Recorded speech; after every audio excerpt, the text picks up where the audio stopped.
Hello दोस्तों, आप सभी का स्वागत है हमारे यूट्यूब चैनल पर। दोस्तों, आज की इस वीडियो में हम मैथमेटिक्स की आपकी स्ट्रेटजी के बारे में डिस्कस करने वाले हैं कि कैसे हमें मैथ को इम्प्रूव कर सकते हैं। प्री प्लस मेंस दोनों हम कैसे तैयारी करें, प्री में कैसे तैयारी करें, बिगिनर्स हैं तो कैसे तैयारी करें, बुक्स कौन सी फॉलो करें, टेस्ट सीरीज कौन सी फॉलो करें, कितने टेस्ट दें, सभी चीज़ों के बारे में हम डिस्कस करने वाले हैं इस वीडियो में।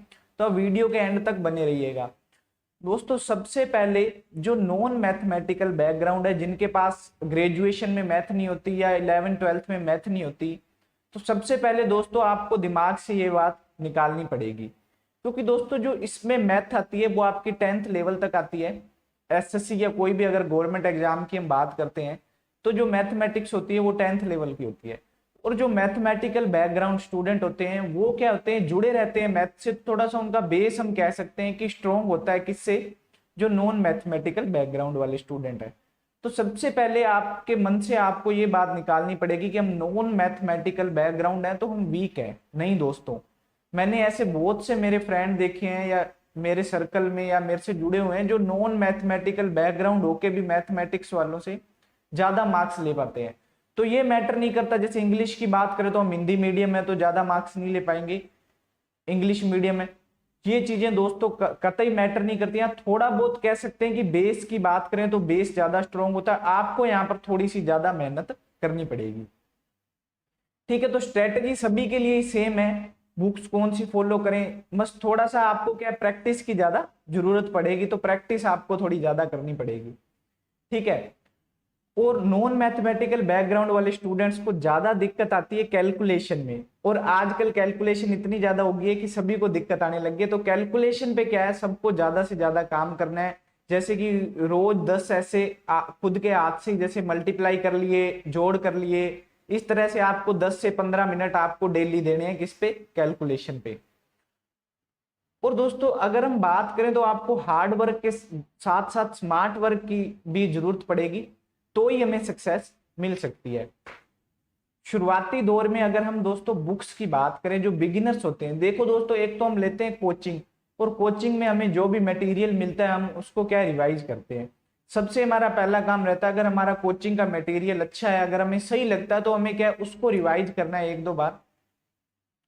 और उसके साथ में हमें क्या करना है दोस्तों, उसके साथ में मोस्टली सबसे पहला जो काम रहता है, जो सभी स्टूडेंट्स को पता भी होता है, आपकी जो किरण है, किरण पब्लिकेशन या प्रीवियस ईयर क्वेश्चन है, क्योंकि इसमें क्या है मोस्टली 1999 से अभी तक के जो भी प्रीवियस ईयर क्वेश्चंस हैं वो आपको एक बार, जो आपका फर्स्ट टाइम आप जब सिलेबस करेंगे आपका मैथ का, उसके बारे में सेकंड टाइम आपका जो तरीका होगा वो सिलेबस करने का चेंज हो जाएगा यहाँ पे।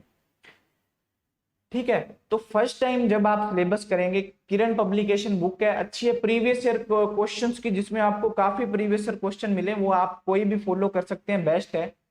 तो यहाँ पे किरण पब्लिकेशन में मोस्टली आपको सभी पेपर्स मिल जाएंगे। तो सबसे पहले आपको क्या है, वो बुक एक बार खत्म करनी है।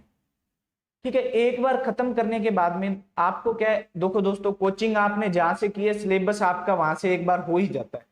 प्रीवियस ईयर क्वेश्चन क्या है, आपको एक बार यहाँ से बुक से कंप्लीट करने। अगर आपने अभी अभी शुरू किया, ऑनलाइन कोचिंग की है, तो आप साथ साथ में, जैसे आपने एक टॉपिक किया, जैसे मान लीजिए आपने परसेंटेज का टॉपिक खत्म किया, तो आप क्या कर सकते हैं, परसेंटेज के प्रीवियस ईयर के क्वेश्चन है किरण पब्लिकेशन से आपने निकाले। यानी कि मेरा कहने का आपका मतलब है कि आपको एक बार क्या है, प्रीवियस ईयर के क्वेश्चन अभी तक के सभी एक बार निकाल लेने हैं कम से कम। दोस्तों जब आप एक बार निकालने के बाद में सेकंड टाइम रिवीजन करेंगे, तब आपको क्या करना है दोस्तों, सेकंड टाइम रिवीजन करते वक्त आपको क्या करना है, हर सब्जेक्ट, जैसे आपको क्या डेली का टारगेट लेना है कि डेली मान लीजिए आपका टारगेट 100 क्वेश्चन का है।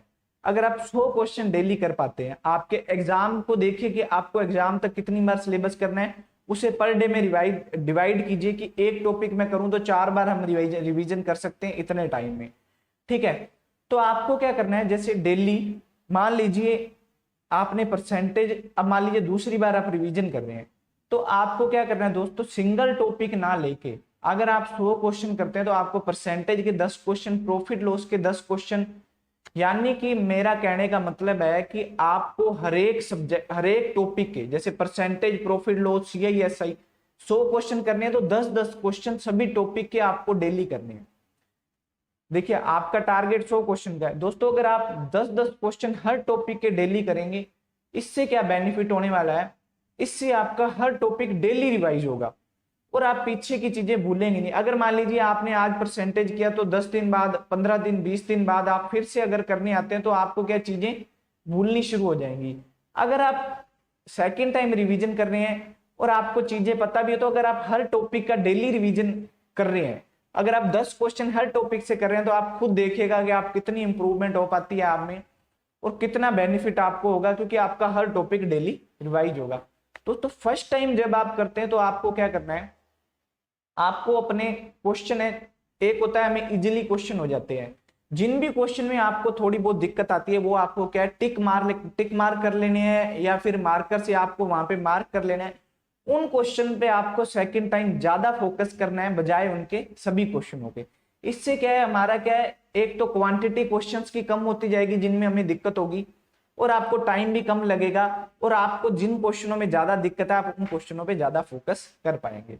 ठीक है दोस्तों, मोस्टली हमारा ये पॉइंट था फर्स्ट टाइम और सेकंड टाइम, मतलब जब जितनी बार आप रिवीजन करेंगे उसके बाद में आपका मेन टारगेट क्या रहेगा कि ज्यादा से ज्यादा आपको क्वेश्चन निकालने हैं, ज्यादा से ज्यादा प्रैक्टिस करनी है। ठीक है दोस्तों, अगर हम मेंस की बात करें तो मेंस की अगर हम बात करते हैं तो राकेश यादव सर के जो क्लास नोट्स हैं उनमें आपके चुनिंदा क्वेश्चन दिए होते हैं, प्रीवियस ईयर के क्वेश्चनों के अलावा उसमें चुनिंदा क्वेश्चन दिए हुए हैं, बेस्ट क्वांटिटी के क्वेश्चन दिए हुए और कम दिए हुए हैं। एक बार कम से कम तो आपको वो करनी है, अगर आपको बेस्ट लगे तो आप दोबारा कर लेना उसको, क्योंकि उसमें क्या बेस्ट अगर क्वेश्चंस की बात करें तो अच्छे क्वेश्चन दिए हुए हैं। ठीक है, मैंने आपको यहाँ पे बुक्स बता दी और ज्यादा बुक्स फॉलो करने से कोई भी मतलब नहीं है। और दोस्तों अगर आप मान लीजिए ऑनलाइन कोचिंग कर रहे हैं, अगर आपको किसी का कोर्स परचेज करना है तो आप सबसे पहले क्या कीजिए, फ्री ऑफ कॉस्ट की वीडियो देखिए, एक एक टॉपिक की सभी टीचर्स ने यूट्यूब पर डाली हुई है। आपने क्या किया, मान लीजिए 3 से 4 टीचर्स की जो आपको फेमस लगते हैं, जो आपको सही लग रहे हैं, जिनका आपने ज्यादा सुना है, उनकी वीडियो देख लीजिए। ठीक है, वो वीडियो देखने के बाद में आप फ्री ऑफ कॉस्ट की वीडियो देखिए, उसमें से आप खुद डिसाइड कीजिए कि आपको किस टीचर की ज्यादा समझ में आई है, आप उनका कोर्स परचेज कर लीजिए। नहीं तो बाकी यूट्यूब पे बहुत से टीचर हैं, फ्री वीडियोस दे रहे हैं, कोई ज्यादा इतनी जरूरत भी नहीं है आपको कोर्स परचेज करने की, आप फ्री ऑफ कॉस्ट भी पढ़ाई कर सकते हैं अपनी यूट्यूब पर। फिर भी अगर आपको परचेज करना है तो आप पहले खुद कंपैरिजन कीजिए कि आपको किस टीचर का ज्यादा बेस्ट समझ आ रहा है, उस टीचर की आप परचेज कीजिए ऑनलाइन। और दोस्तों बुक्स मैंने आपको बता दिया, और ज्यादा बुक्स इकट्ठी करने से कोई मतलब नहीं है, क्वेश्चंस वही होंगे, आपको अपने तरीके अप्रोच लगानी है, आपको ऑप्शन से सोल्व करना आना चाहिए आपको। दोस्तों जब आप, अब हम बात करते हैं मॉक टेस्ट की। दोस्तों जब भी आप मॉक टेस्ट देते हैं, मान लीजिए आप शुरू में मॉक टेस्ट देना शुरू करते हैं तो आपके बहुत कम मार्क्स आते हैं। हम क्या सोचते हैं दोस्तों कि सिलेबस कंप्लीट करने के बाद में हम मॉक टेस्ट दें, ये हमारी बहुत बड़ी गलती रहती है। हमें क्या करना है दोस्तों, सिलेबस जैसे ही हमने तैयारी चालू की हमें मॉक टेस्ट देने शुरू कर देने हैं दोस्तों। इससे हमें क्या है, सबसे बड़ा बेनिफिट मिलता है कि हम इस चीज में गलती कर रहे हैं, हमें ये चीज सुधार करनी है। दोस्तों ये बेनिफिट से ही हम क्या है, इंप्रूव कर सकते हैं अपनी तैयारी में। तो हमें मॉक टेस्ट क्या है, शुरू से ही देने शुरू कर देने। शुरू में आपको वीक में 1-2 दीजिए, फिर आप डेली कर दीजिए, 2 दिन में 1-2 बार, फिर डेली देने लग जाएंगे।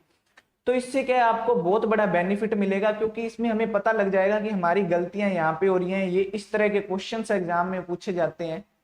ठीक है, और मोस्टली आपको क्या करना है, प्रीवियस ईयर क्वेश्चंस पे ज्यादा फोकस रखना है।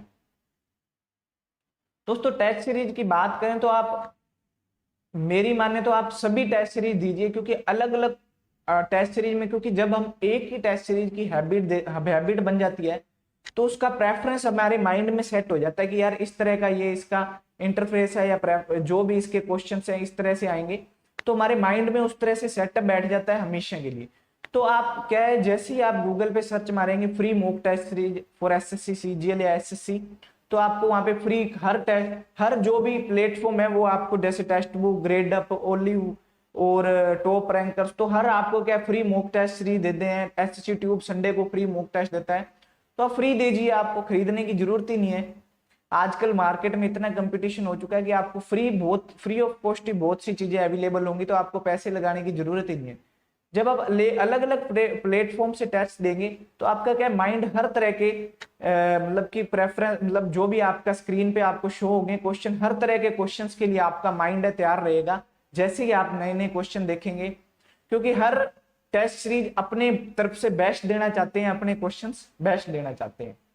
ठीक है दोस्तों, तो टेस्ट देने के बाद में आप मान लीजिए मॉक टेस्ट लगाते हैं, और मॉक टेस्ट लगाने के बाद में दोस्तों आपका सबसे पहला काम क्या रहेगा, आप जब एनालिसिस करते हैं, चाहे आप चारों सब्जेक्ट में से कोई भी सब्जेक्ट एनालिसिस करते हैं, यहाँ पे हम मैथ की बात कर रहे हैं, तो जैसे ही आप मैथ एनालिसिस कर रहे हैं तो आपको मैथ में क्या करना है दोस्तों, आपको जो भी क्वेश्चंस में दिक्कत आती है, जो भी क्वेश्चंस में दिक्कत आती है वो आपको एक नोटबुक पर लिख लेने हैं।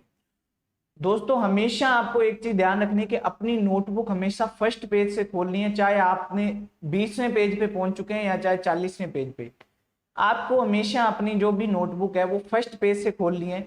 उससे क्या है कि आपके क्वेश्चंस बार बार रिवाइज होंगे। दोस्तों हमें इतनी चीज ध्यान रखनी कि हमने जितनी चीज पढ़ रही है ना, उसमें से हमसे कोई भी चीज छूटनी नहीं चाहिए, कोई भी चीज गलत नहीं होनी चाहिए। आपने फर्स्ट पेज पे जैसे आपने जो भी आपको क्वेश्चंस में दिक्कत आती है, आपने क्या करना है वो नोट आउट कर लेना है। जब भी आप नेक्स्ट टेस्ट देते हैं आपको सबसे पहले वो क्वेश्चंस रिवाइज करने हैं, उसके बाद में आपको नेक्स्ट टेस्ट देना शुरू करना है। आपको हमेशा यही अप्रोच अपनानी है, चाहे आप इंग्लिश पढ़ रहे हैं चाहे आप मैथ पढ़ रहे हैं, तो आपको क्या है फर्स्ट पेज से ही शुरू करनी है अपना जो भी है तैयारी करनी। ठीक है दोस्तों, और मोस्टली मुझे लगता है कि मैंने यहाँ पे सभी पॉइंट कवर कर लिए आपके बुक्स के मॉक टेस्ट्स के कैसे आपको पढ़ना चाहिए। और बुक्स दोस्तों मैंने आपको पहले भी बताया कि ज्यादा आपको इकट्ठी नहीं करनी है, प्रीवियस ईयर क्वेश्चंस की बुक करनी है, और जो भी आपके अगर कोचिंग का मटेरियल मिला हो तो आपको वो करनी है, क्योंकि ज्यादा से ज्यादा क्वेश्चन निकालेंगे तो वो आपको पता है प्रीवियस ईयर के हिसाब से क्वेश्चन आपके जो भी है पूछे जाते हैं एग्जाम्स में। ठीक है दोस्तों, तो मोस्टली हमने सभी पॉइंट डिस्कस कर लिए हैं। फिर भी अगर मुझसे कोई पॉइंट छूट जाता तो आप मुझे कमेंट बॉक्स में कमेंट करके पूछ सकते हैं। आपके जो भी डाउट है आप मुझे कमेंट बॉक्स में कमेंट करके पूछ सकते हैं, और आप आगे जो भी आपकी डाउट्स रहते हैं सभी को क्लियर करने के लिए आप चैनल के साथ जुड़े रहिएगा। हमारा जो भी एक्सपीरियंस होगा हम आपके साथ शेयर करते रहेंगे। हमारा टेलीग्राम चैनल और ट्विटर पर भी हमें फॉलो कर सकते हैं। थैंक यू दोस्तों, अभी की वीडियो में सिर्फ इतना ही। मिलते हैं नेक्स्ट वीडियो में। घर पे रहिए, सुरक्षित रहिए। धन्यवाद।